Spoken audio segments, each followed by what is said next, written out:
To Iraq now, where security forces are shooting and killing protesters across the country. At least 5 demonstrators have been killed in rallies south of Baghdad today. Dozens of others were injured.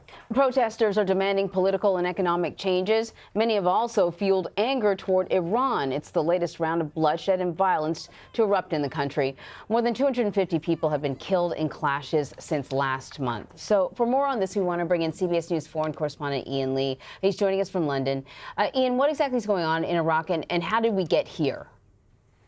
Anne-Marie, these are just protests that we've been watching going on for quite some time now. The people in Iraq, they're angry, and there are really 3 things that we're seeing their anger focused on: corruption, unemployment, and poor services. And they say this has been going on, and they've demanded change from the government, but they don't believe they've been getting it quick enough. And so that's why we're seeing these continuation of protests. And right now it does seem like the government is just one step behind trying to appease the street.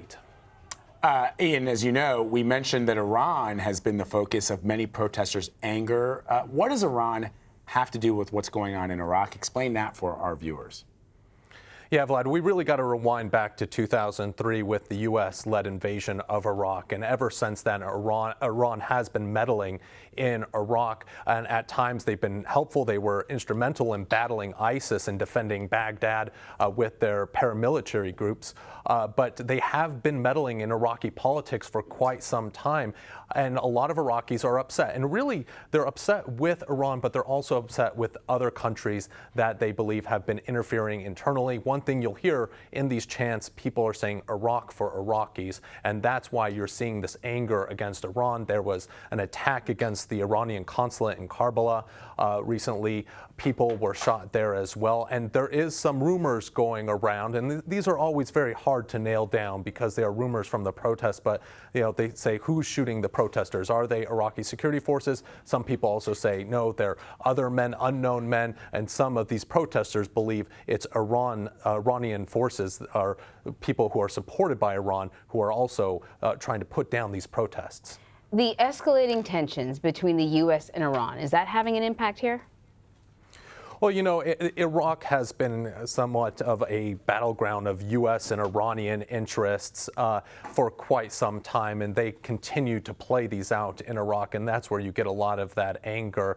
And Iran, though, has a lot of interest. It borders Iraq. They want to see Iraq that is favorable to Iran, especially as Iran is getting this pressure from the United States with these additional sanctions. They want to see Iraq as a friendly country to help ease the burden on the Iranian economy. And so that's one of the reasons why they have such an interest in trying to quell these protests or have these protests die down and have a friendly government to Iran in Baghdad. So how are political leaders in Iraq responding? Is there any sense of real change underway?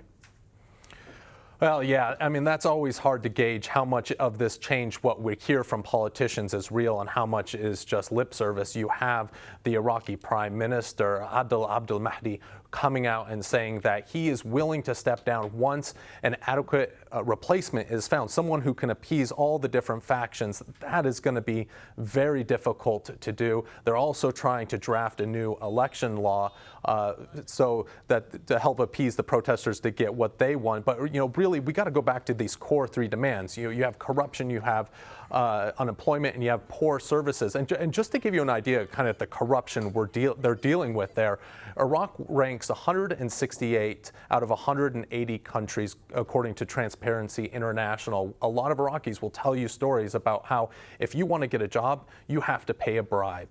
But when you pay a fairly large bribe, but to make that money up, you have to then have people pay you bribes, and it kind of breeds this corruption that you see in the country, and that's something that just a lot of Iraqis are angry with. All right, Ian Lee for us in London. Thank you, Ian, as always.